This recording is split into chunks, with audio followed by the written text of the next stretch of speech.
अब आपको जयपुर में आयोजित राज्य स्तरीय समारोह विश्व पर्यावरण दिवस के मौके पर ले चलते हैं। मुख्यमंत्री बजुलाल शर्मा संबोधित कर रहे हैं, सुनिएगा। विश्व पर्यावरण दिवस के अवसर पर मंच पर विराजमान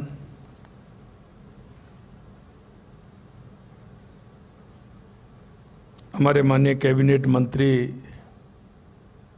संसदीय कार्य और विधि मंत्री माननीय जोगाराम पटेल जी, हमारे दूसरे कैबिनेट के हमारे साथी सामाजिक न्याय और अधिकारिता मंत्री भाई अविनाश गहलोत जी, वन एवं पर्यावरण मंत्री श्री संजय शर्मा जी, माननीय नगरीय विकास एवं स्वायत्त शासन विभाग मंत्री झावर सिंह खर्रा साहब, अतिरिक्त मुख्य सचिव जल संसाधन विभाग श्री अभय कुमार जी, अध्यक्ष राजस्थान राज्य प्रदूषण नियंत्रण मंडल श्रीमती अपर्णा अरोड़ा जी, अतिरिक्त मुख्य सचिव वन पर्यावरण जलवायु परिवर्तन विभाग श्री आनंद कुमार जी, प्रधान मुख्य वन संरक्षक वन विभाग श्री अर्जित बनर्जी, इस कार्यक्रम में आए सभी मेरे अधिकारीगण, उद्योगपति, छात्र और सभी पर्यावरणविद, सबसे पहले तो मैं इस कार्यक्रम में आने के लिए आप सभी का वंदन करता हूं, अभिनंदन करता हूं, आप सभी का मैं स्वागत करता हूं। आज का ये कार्यक्रम बहुत ही महत्वपूर्ण कार्यक्रम है और महत्वपूर्ण इसलिए है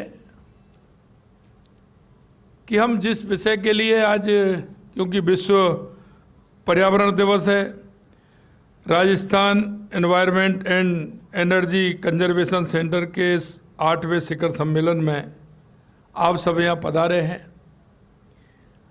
और ये कार्यक्रम हम सभी से भी संबंधित है।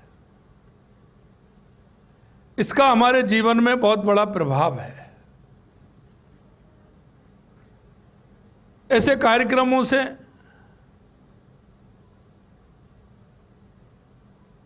हमें कुछ ना कुछ जीवन में कुछ करने का संकल्प भी लेना चाहिए, विचार भी करना चाहिए। आखिरकार प्रकृति के संतुलन को बनाए रखने में देश के हर नागरिक की जिम्मेदारी है, क्योंकि प्रकृति सब कुछ हमें देती है। जो आपकी आवश्यकता है उनकी पूर्ति हमारी ये प्रकृति करती है।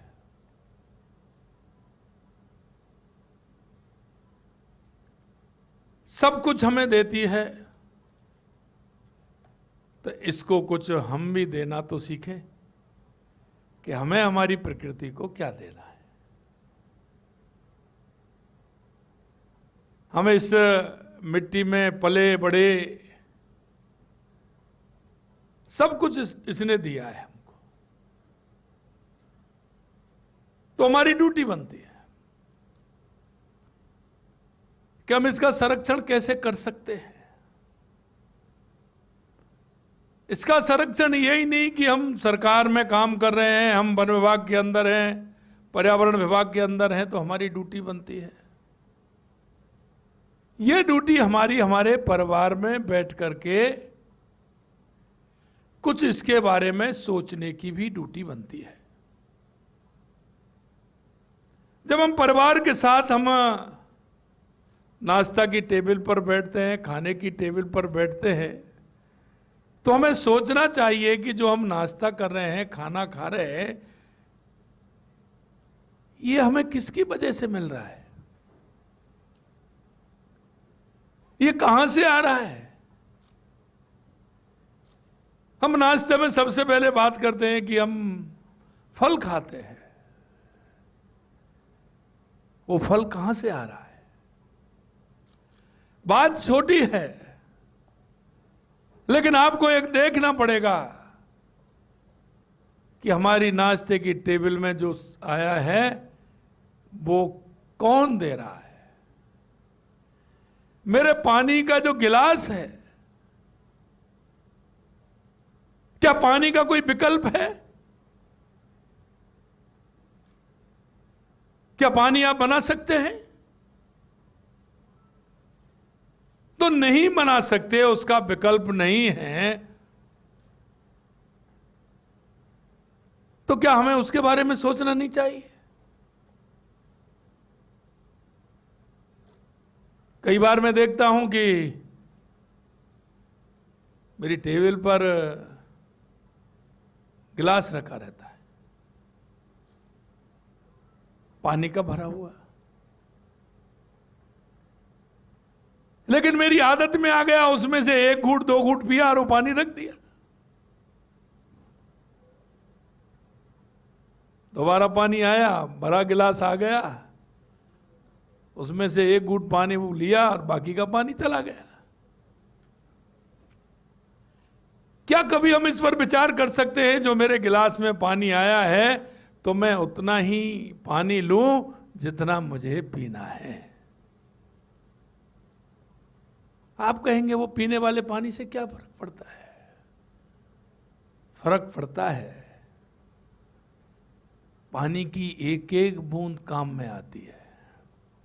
फर्क जब पड़ता है जब आपको पानी की आवश्यकता होती है, आपको प्यास लगी होती है, और जब पानी नहीं मिलता है तो वो आधा गिलास पानी भी आपको ऐसा लगता है अमृत के समान। वो आपकी प्यास को बुझाता है। उस समय पानी की महत्वता मालूम पड़ती है। कई हम देखते हैं ज्ञान तो बहुत देते हैं, लेकिन अमल में कितने लोग लाते हैं? हमें उसको अमल में लाना चाहिए। आज विश्व पर्यावरण दिवस है। मैं शपथ तो नहीं दिला रहा हूं, लेकिन आपसे कहना चाहता हूं, पर्यावरण के क्षेत्र में है, जल बचाने के क्षेत्र में है, हर तरह के क्षेत्र में हमें कोई ना कोई संकल्प लेना चाहिए कि आज से मैं संकल्प लेता हूं कि इसके क्षेत्र में मैं ये काम करूंगा, या मेरे खुद के व्यवहार में चेंज लाते हुए मैं पानी की, बिजली की बचत भी करूंगा और पर्यावरण में मेरा सहयोग करूंगा।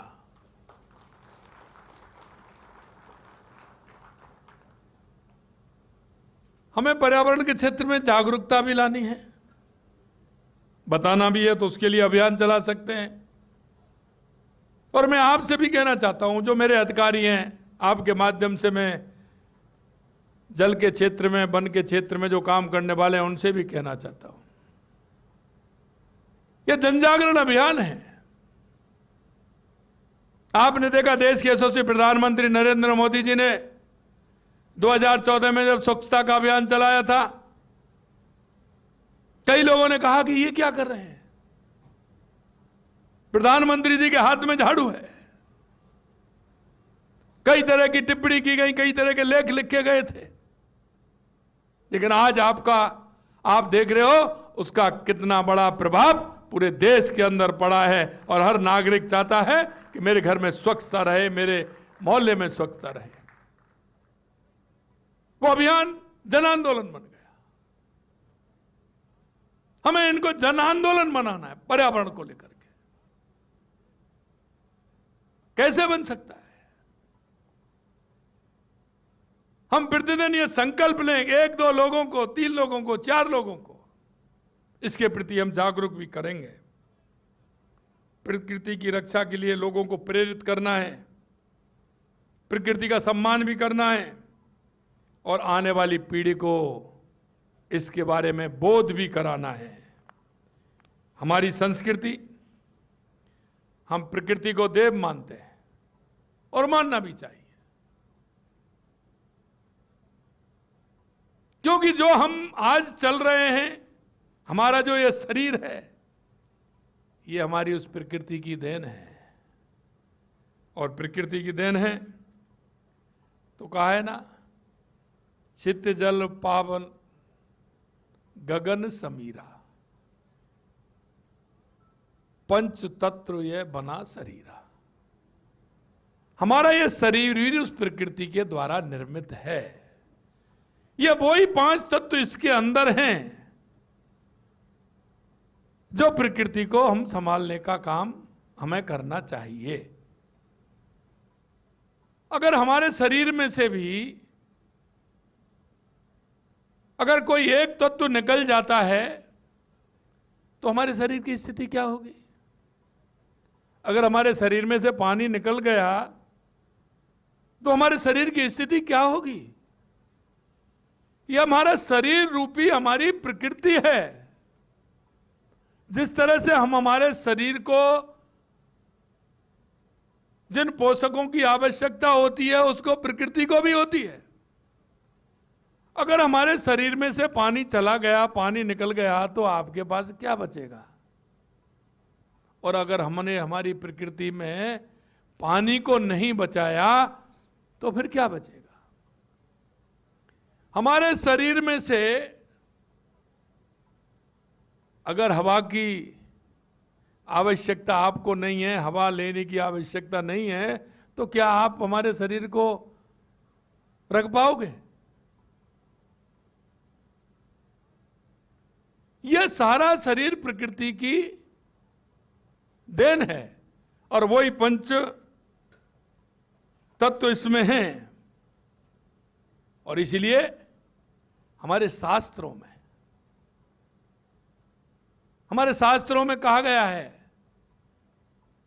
कि हम जो हमारी ये प्रकृति है, ये हमारे देव है, इसलिए हम जल को भी पूजते हैं, हमारे पहाड़ों को भी पूजते हैं, हमारी नदियों को भी पूजते हैं, हमारे वृक्षों को भी हम पूजते हैं। हमारे उन ऋषियों ने, मुनियों ने, महर्षियों ने कोई ऐसे ही नहीं पूजा है। और हमारी मां धरती मां है और हम उसके पुत्र हैं, इसलिए हम सब की जिम्मेदारी बनती है कि हम उसका संरक्षण करें। अगर आप मां का संरक्षण नहीं करेंगे तो क्या पुत्र अपने कर्तव्य का पालन कर पाएगा? हम चाहते हैं कि जितना आप कर सकते हैं उसको करना चाहिए। जितने लोगों को मोटिवेशन करना है उनको मोटिवेशन करना चाहिए। अगर आप मोटिवेशन करेंगे तो आने वाली पीढ़ी के लिए हम कुछ दे करके जाएंगे। हमारे बुजुर्गों ने इस प्रकृति के साथ छेड़छाड़ नहीं की। उन्होंने कभी ऐसे वृक्ष जो हमेशा ऑक्सीजन देते हैं उनको कभी उन्होंने कुड़ाली नहीं लगाई, कभी उस पेड़ को हानि नहीं पहुंचाई। कुएं में से पानी जितना निकाला, जितनी आवश्यकता थी। आज हम देखते हैं किस तरह से पानी का दोहन होता है। क्या ये पानी का दोहन हमें नहीं रोकना चाहिए? क्या वृक्षों की कटाई हमें नहीं रोकनी चाहिए? क्या हमें सघन रूप से वृक्षारोपण नहीं करना चाहिए? मित्रों, हमारी जिम्मेदारी बनती है कि हम नदियों का संरक्षण करें, हम हमारे पहाड़ों का संरक्षण करें, हमारे वृक्षों का संरक्षण करें, हम पानी को संरक्षण करते हुए उसके बचाने का काम करें। तो निश्चित रूप से हमारी प्रकृति का जो हमारा संबंध है और जो हम प्रकृति की बात करते हैं संतुलन की, वो हम संतुलन रख पाए। आज पर्यावरण दिवस है और इस पर्यावरण दिवस के अवसर पर मैं कहना चाहता हूं, क्योंकि प्रकृति हमें सब कुछ देती है और जो हमें देती है तो उसके लिए हमें करना चाहिए। परोपकाराय फलंती वृक्षा, परोपकाराय बहंती नद, परोपकाराय दुहंती गाय, परोपकार इदम मम शरीरम। इसलिए परोपकार के लिए ही वृक्ष फल देते हैं, परोपकार के लिए ही नदियां बहती हैं, और परोपकार के लिए गाय दूध देती है, और परोपकार के लिए ही हमें समर्पित होना चाहिए, जिससे कि हम भी उस प्रकृति का ठीक प्रकार से संरक्षण कर सकते हैं।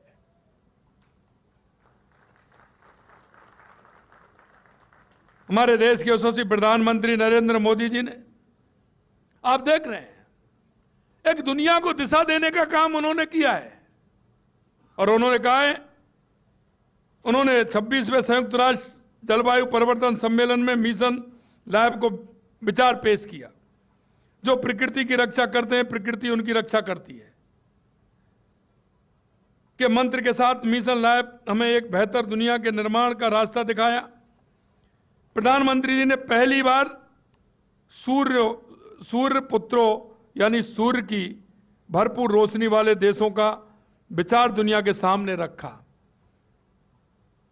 उनके इसी प्रयास से सौर ऊर्जा का बढ़ावा देने वाला अंतर्राष्ट्रीय सौर गठबंधन पहला सबसे बड़ा अंतर्राष्ट्रीय मंच बना।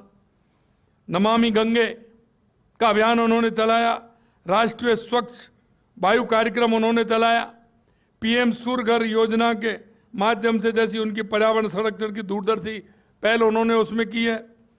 और उन्होंने सबसे बड़ा जो नारा दिया, जिसका अनुसरण हम सब कर रहे हैं, एक पेड़ मां के नाम। इसमें करोड़ों भारतीयों को जोड़ा और निश्चित रूप से एक पेड़ मां के नाम अभियान हमारा जन आंदोलन बन गया। और ये हमारा प्रकृति संरक्षण में बहुत बड़ा काम हमारा देश के यशस्वी प्रधानमंत्री नरेंद्र मोदी जी के नेतृत्व में हुआ है। उनके इस अभियान से प्रेरणा लेकर प्रदेश में हमारी सरकार ने मिशन हरियाणा और राजस्थान शुरू किया। जैसा माननीय हमारे वन मंत्री ने बताया कि 5 वर्ष में 50 करोड़ पौधे लगाने का हमारा लक्ष्य है। मुझे बताते हुए खुशी है, एक पेड़ मां के नाम अभियान के आवंटित लक्ष्य राजस्थान पहले स्थान पर रहा है।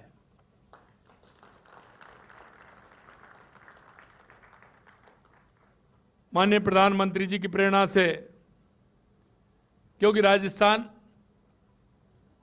क्षेत्रफल की दृष्टि से देश का सबसे बड़ा राज्य है, तो हमारा ये राज्य चंदन वन भी इसमें लगे, इसलिए हम 4 स्थानों पर 4 जिलों में नमो चंदन वन लगाने का काम भी हमारी सरकार कर रही है।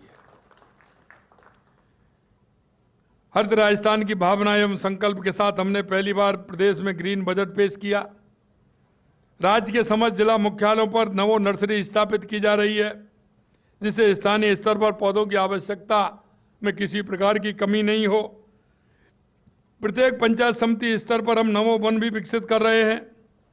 32 करोड़ रुपए की लागत से जयपुर, अजमेर सहित 16 जिलों में मॉडल उद्यान ऑक्सीजोन के रूप में विकसित किया जा रहा है।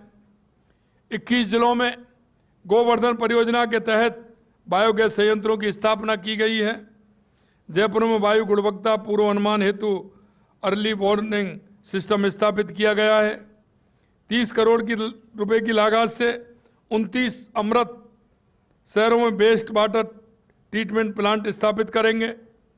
वर्षा जल को बचाने के लिए माननीय प्रधानमंत्री जी के नेतृत्व में कैच द रेन, जल संचय जन भागीदारी, कर्म भूमि से मातृभूमि, उस काम में भी लग रहे हैं। प्रवासी राजस्थानियों का इसमें भरपूर सहयोग मिल रहा है। और अभी आपने देखा 25 मई गंगा दशहरे से लेकर के 5 जून आज पर्यावरण दिवस तक वंदे गंगा जल संरक्षण अभियान पूरे राजस्थान में पूरी तरह से हमने हर गांव में, हर जिले में किया है। हम सभी का दायित्व बनता है। और मैं आपसे यह भी कहना चाहता हूं, पिछले 2 साल में हमारे ये अभियान चले, इन अभियानों के माध्यम से हमारे राजस्थान में कई जगह, कहीं 10 foot, 15 foot, 25 foot, 40 foot, 50 foot हमारा धरती का वाटर लेवल हमारा ऊपर आया है और उसका असर आप सभी को दिख रहा है। आपने देखा कि हमारे पानी के क्षेत्र में 2.5 साल के अंदर हमारी सरकार ने कितना काम किया है। और आज के इस कार्यक्रम के माध्यम से आपको मैं विश्वास दिलाना चाहता हूं कि राजस्थान के हर जिले में हमने पानी की योजना बनाई है, क्योंकि जहां पानी होगा तो हमारा पर्यावरण भी सुरक्षित रहेगा। इसलिए हमारी चाहे राम जल सेतु ERCP योजना हो, चाहे हमारा यमुना का समझौता हो, चाहे हमारा इंदिरा गांधी गंगा नहर का काम हो, चाहे हमारा ब्राह्मणी नदी से बीसलपुर में पानी आना हो, देवास स्कीम हो, माई डैम की स्कीम हो, नर्मदा की हो, हमने उस सोम कमला के माध्यम से हमारा पाली, जालौर, सिरोही के लिए पानी आए, हमने पूर्ण रूप से काम किया है, जिससे कि राजस्थान में हमारी जो नदियां हैं उनको जोड़ करके भी हम पानी कैसे हमारे उन जिलों में पहुंचा सकते हैं। और आप सभी ने यह भी देखा है कि लगातार वंदे गंगा जल संरक्षण के माध्यम से हम काम कर रहे हैं। हमारे जो भी एनीकट हैं, तालाब हैं, सरोवर हैं, पोखर हैं, बावड़ी हैं, कुएं हैं, उन सब का हम संरक्षण करते हुए हम उन पर वहाँ जहाँ स्थान खाली हैं, जहाँ हम उनमें पेड़ लगा सकते हैं वहाँ पेड़ भी लगा रहे हैं, और जल संरक्षण करने का काम भी हमारी सरकार लगातार कर रही है। और आप देख रहे हैं कि हमने 2 साल के अंदर लगभग 19 करोड़ पौधे लगाने का काम हमारी सरकार ने किया है। आने वाले समय में इस साल हम 10 करोड़ पौधे लगाने वाले हैं, उसकी हमारी तैयारी है। मित्रों, जहां पर्यावरण ठीक प्रकार से होगा, वृक्ष होंगे, तो वर्षा भी अच्छी होगी। और जब हम ये काम कर रहे हैं तो आप देख लीजिए, आपको एक उदाहरण दे रहा हूं मैं। जब हम ये काम कर रहे हैं, समर्पित भाव से कर रहे हैं, जनता का हमें समर्थन मिल रहा है, तो प्रकृति भी हमारा साथ दे रही है। लगातार 2 बार से हमारे राजस्थान के जितने भी बांध हैं, बारिश के समय में पूरी तरह से लबालब हो जाते हैं। और हमारी प्रकृति का संरक्षण करने के लिए जब आपका मन है, तो मैं आपसे यही कहना चाहता हूं कि हम कुछ करके तो देखें। भरोसा करना है।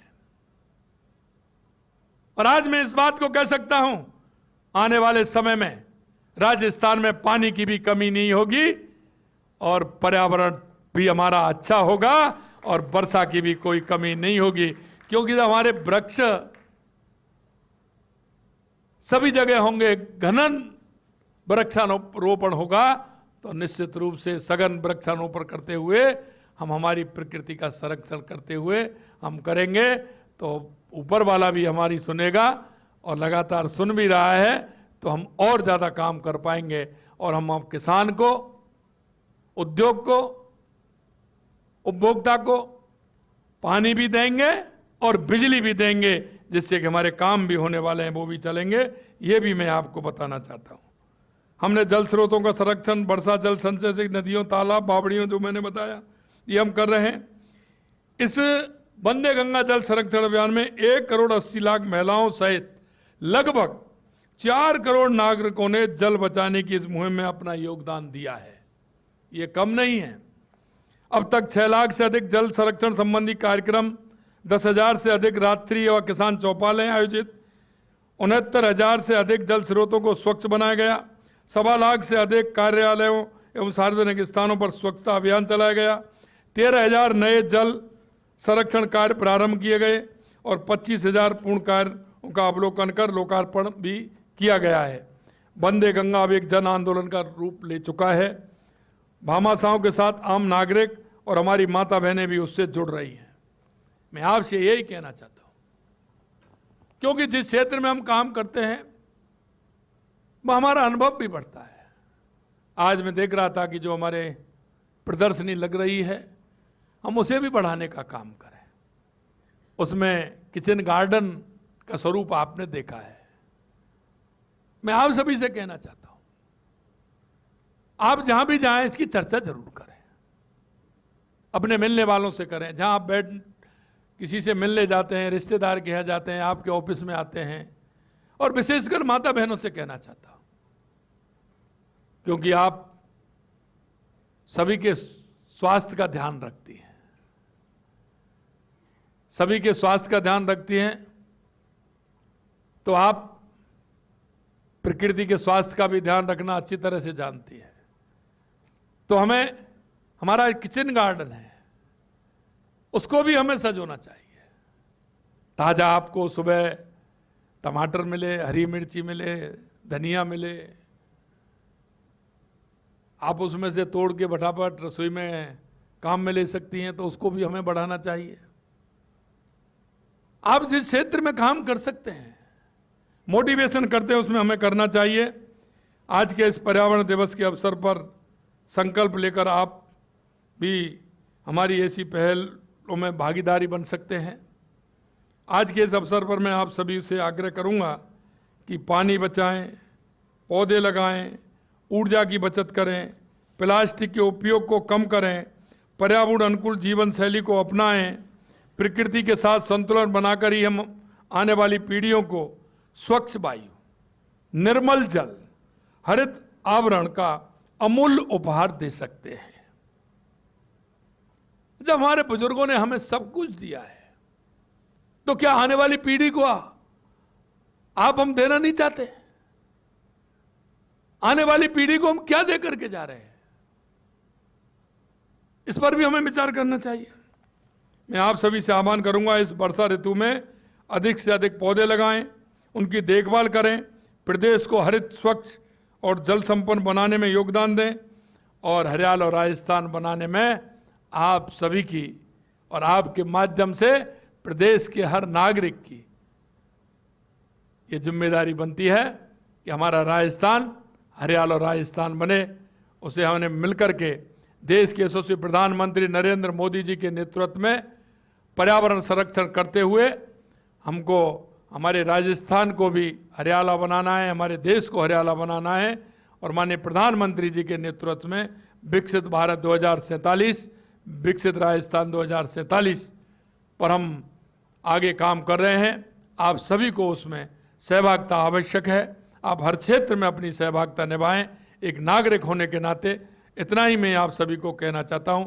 आप सभी को पुनः पर्यावरण दिवस की बहुत बहुत ढेर सारी शुभकामनाएं। जय हिंद, जय भारत, जय राजस्थान।